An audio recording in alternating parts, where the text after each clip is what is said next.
Yung mga ginagawa po natin sa pang-araw-araw, nandiyan lang po yan. Pero in that particular scene, hindi mo palaging kasama ang Panginoong Jesus. So it gives us a sense of fix our eyes on Jesus.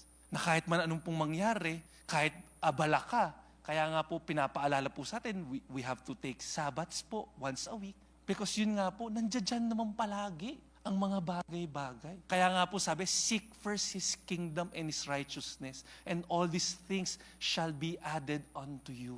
Now, why is that important? Because after po that, yun na po yung paghuhuli po at pagtotorture na po, etc., etc. sa Panginoong Jesus. The cross was the only footbridge that could get us across the chasm of sin into the true promised land. And that perfume kept Jesus on the cross. The greatest honor a person can give anyone is to tell his or her story. Here was someone who did what she could.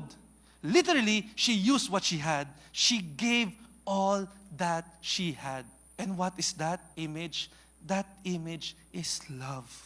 Here was a woman who, in the midst of plots by 8 chief priests, empty promises from the 12 chief disciples, guile and malice on the part of the scribes, and the betrayal of one key confidant, threw confidence to the wind, emptied her heart, and voided her savings, and allowed herself to become a fool for love.